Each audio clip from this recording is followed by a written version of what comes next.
Приветствую. Сегодня у меня на столе аккумуляторный электролобзик Festool PSC-420. Моделька далеко не первой свежести, как и многие инструменты у Festool, но выпускать что-то новое и доработанное контора вообще не торопит. Говорить буду про сам инструмент, не про комплект поставки, прибамбасы и так далее. Многое может быть не совсем объективно. К секте фанатов Festool я не отношусь и говорить буду без придыхания. А систейнер вообще буду называть чемоданом. Многие претензии будут начинаться с фразы «ну за такие-то бабки», потому что на сегодняшний день он стоит как 3 вот таких лобзика Milwaukee или 4 вот таких Makita. Тоже все бесщеточное, все с цветками, все как надо. И вторая фраза будет вот для криволинейного пропила. То есть исходить я буду из тех задач, которые я перед ним ставил. Сразу отмечу, мебелью я не занимаюсь, никаких ламинированных материалов я не распиливал, поэтому тут не сказать нечего. Работал только по массиву. Характеристики, кому интересно, и без меня почитает, сколько он там на бумаге в теории пропиливает. Я им уже конкретно поработал, и сейчас расскажу, почему он идет на продажу. Порассуждаю, есть ли смысл его покупать, может кому пригодится. Начнем рассматривать этот агрегат. Сборка, естественно, добротная. Тут все хорошо. Ну, это ж Festool. Там резинки немного есть. Вот, конечно, наверх ее немного пожалели. Что по эргономике? Как вот он сидит в руке? И придержать его надо как-то вот так. Ну, как по мне, не очень умело. Вот так, если двумя пальцами здесь схватиться, ну, тоже такое себе. То есть, ну, если работать, то двумя руками. Не совсем, конечно, кирпич, но по сравнению с поделиями других фирм такое себе. Голова вообще по-дурацки сделана, то есть резина они зажали или что. То есть это не критично, но поработав другими, вот этого здесь не хватает. Надо зарезаться в материал вот таким образом и просто где-то что-то подпилить, то обратным хватом его держать неудобно. А вот что мне по эргономике нравится, это кнопки включения. Вот что слева, что справа, нажимать очень удобно, не надо ничего перехватывать. Переключатель маятникового хода. Что про него можно сказать? Ну, щелкает. Тут целых 4,5 положения. Здесь вот за нулевым идет вот эта вот болтанка. То есть, ну, премиальный инструмент все-таки. Про маятниковый ход ничего не могу сказать, поскольку у меня пропилы всегда криволинейный, он у меня всегда выключен. Дальше идет ползунок для выталкивания пилки. Нажимаешь его вперед, он толкает патрон, пилка выталкивает. Как это работает на деле, это отдельная тема. Или, если быть точным, как это иногда работает. Вставляется пилка легко, чуть-чуть поворачивается и защелкивается. Из всех, что мне попадались, наверное, ну, самый удобный.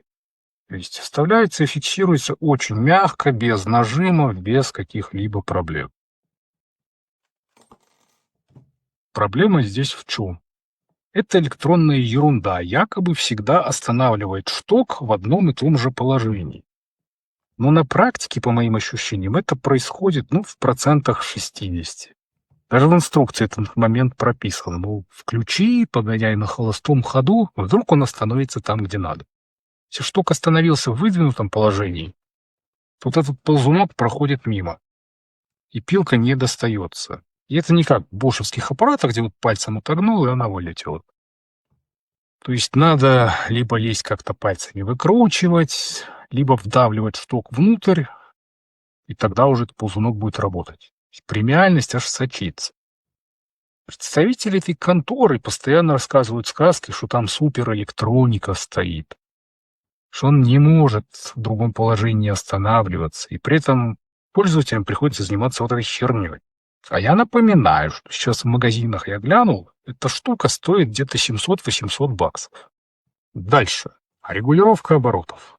Здесь их 6, 5 скоростей и 1 автоматический режим. Наверное, он сделан не для меня. Как по мне, хрень полная. Что я могу в целом сказать про обороты? У этого суперагрегата минимальные обороты в 2 раза больше, чем у нормальных лобзиков. То есть минимальное количество ходов полотна в минуту здесь 1500, где у остальных производителей 800, а на некоторых бошевских моделях даже 500. То есть если надо что-то тихонечко и аккуратно выпилить, то это не этим агрегатом. Ну и перейдем к тому, из-за чего он вообще покупался. То, чем он отличается ото всех. Уникальная система тройного направления пильного полотна. Вот это твердосплавная вилка. Что могу сказать? Свою функцию эта штука, в принципе, выполняет. Но смысл она имеет только с толстыми полотнами. То есть, если мы возьмем обычное полотно, вот 1,5 мм толщиной, неважно, это МПС или Milwaukee, то разницы с обычными лобзиками вы особо не заметите. То есть тут нужны именно фирменные пилки, вот это, допустим, толщиной 2 мм, или что-то покруче, вроде мафелевских сдвоенных полотен. Естественно, эти пилки стоят какие-то сумасшедшие гроши. То есть по цене пачки из 5 таких пилок можно на рынке купить дешевый лобзик. То есть к лобзику Carvex нужны пилки Carvex. И еще эта система добавляет свой прикол. Если вы хотите поменять пилки на какую-то другую, то просто так у вас это не получится. Будьте готовы каждый раз этот узел перенастраивать. Берем шестигранник, который на самом лобзике, кстати, нигде не крепится. Из чемодана доставать будем. То есть, в отличие от других производителей, которые додумались шестигранник засунуть в подошву лобзика. Отстегиваем подошву и начинаем выставлять. На самом деле сложного ничего нет. То есть я просто беру пилку, с двух сторон обжимаю бумажкой, зажимаю и делаю четверть оборота назад. И все замечательно работает. Но что нужно помнить? Если узел не дожать, то пилка будет болтаться, как в любом дешевом лобзике. Если пережать, то пилка моментально перегреется, посинеет и погнется. То есть тут надо быть внимательным. Просто вот какую пилку захотел, взял, засунул, не прокатит. Следующее, что мне очень понравилось, это отстегивающаяся опорная плита. Потянул за рычажок, и плита снимает. Почему вообще мне это нравится? Ну и точно так же одним движением защелкивается обратно. Почему мне это нравится? Когда поработаешь с хвойными породами, потом все в липких опилках, инструмент гораздо удобнее чистить в полуразобранном виде. То есть разобрал, все почистил, продул, собрал и в чемоданчик убрал. Просто красота. Здесь же находится место под патрубок пылеудаления. Опять же, что хорошо, здесь все четенько, все по центру. То есть само пылеудаление происходит ровно из зоны пиления. То есть не где-то сбоку, оно не торчит на полметра в сторону куда-то. То есть тут все с этим четенько. Элементарно отстегивается и вот эта защитная пластиковая накладка, которых у Festool целый ассортимент под любой материал. И обратно также легко ставится. Что вообще могу сказать про саму подошву? Сделана она просто из какого-то невероятно качественного литья, то есть качество просто потрясающее. В сравнении со штампованной жестянкой, ну, красотища.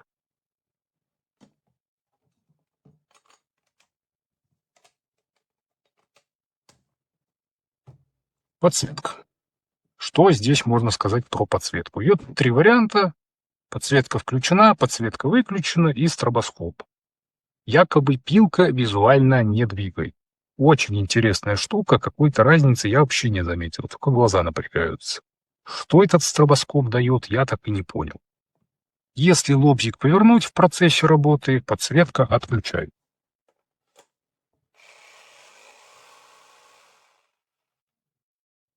Ну что ж, посмотрели, теперь можно перейти к плюсам, минусам и нюансам. Пойдем по плюсам. Система тройного направления. Плюс-минус работает. Оно действительно пилит ровнее, чем любой другой лобзик, но при соблюдении всех условий. То есть это правильная пилка и правильно зажатый механизм. Что еще мне понравилось? Это быстросъемная подошва. То есть, если надо почистить, отстегнул, все продул, убрал в чемоданчик. Красота. Ну и в качестве плюса можно притянуть то, что у него отключаемая подсветка. Мне такое вообще в голову не приходило, но некоторым это прям надо. Оно ж аккумулятор разряжает. Ну, засчитаю за плюс. Ну и теперь минус. Первый — это для меня, конечно же, отсутствие автоматического сдува опилок. Его здесь просто не предусмотрено. Для меня этот лобзик, по сути, из-за этого оказался мусором. Представители этой конторы рассказывают херню, что можно же подключить пылесос. То есть мне предлагается там, где мне мешает кабель, вот из-за этих вот вращений, еще и шланг от пылесоса подключить. Очень удобно. В какой-то момент я из-за этого и перестал им пользоваться.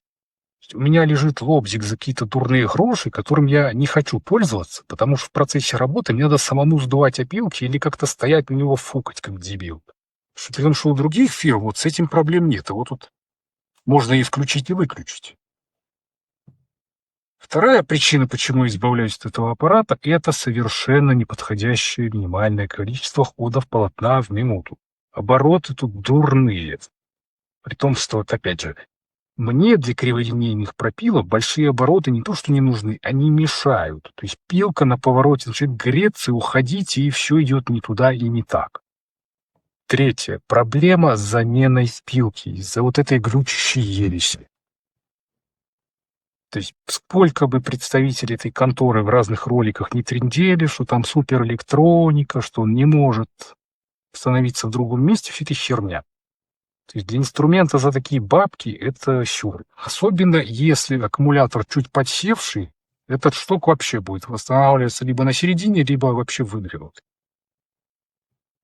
Просто вот эти профессиональный инструмент премиум сегмента. Ну и если говорить про эргономику, мне он просто неудобный. Каждому свое. Нюансы. Первая тонкость, о которой надо знать перед покупкой, это то, что у него в минимальной комплектации не поворачивается подошва. Мне это абсолютно фиолетово. То есть я в деревообработке чем только не занимался, и у меня никогда не возникало необходимости как-то лобзиком пилить под углом. То есть запилы под углом я как-то всегда делал циркуляркой, а лобзиком это делать, по-моему, глупо, смешно и неудобно. То есть для меня подошва под 90 градусов относительно пилки — это то единственное положение, которое мне надо. Просто если вы хотите пилить под углом, то будьте готовы покупать вот отдельно наклонную подошву, это еще 200 баксов, как минимум. Следующая настройка пилки. То есть надо помнить, что каждый раз, меняя пилку на какую-то другую, берем ключик, бубен и вперед. То есть мне периодически просто было лень это делать, я просто брал другой лобзик. Опять. Еще такой нюанс, которым надо помнить: дорогой инструмент, дорогая оснастка. То есть с ним лучше использовать толстые пилки. Если стул или мафел, тогда этот твердосплавный зажим имеет смысл. Потому что на обычных пилочках, даже для криволинейного пропила, вот полторашки, не заметите вы разницы. Вывод у меня какой. Если вам очень нужно сделать какой-то ровный пропил лобзиком в чем-то не толстом или ламинированном, наверное, вам эта штука подойдет. Если вы из секты фанатов Фистула, и вы и так на этой платформе, у вас есть там зарядник, аккумуляторный, то, наверное, это ваше. Надо что понимать. Ничего сверхъестественного и выдающегося за такие бабки вы не получите. То есть если бы он стоил как конкуренты, или хрен с ним, там чуть дороже, каких 50-100 баксов, тогда да. Но за те деньги, что он стоит сейчас, на мой взгляд, это просто говнище. Я однозначно могу сказать, что второй раз бы я его точно не купил. Попробовал, чудо не случилось. Лобзик как не был инструментом для каких-то ровных пропилов, так и не стал. Выговорился. Вся информация была полезной, я только рад. Если вы фанат Фистула и у вас подгорело, не серчайте. Обязательно про меня проинформируйте в комментариях. Все, всем удачи.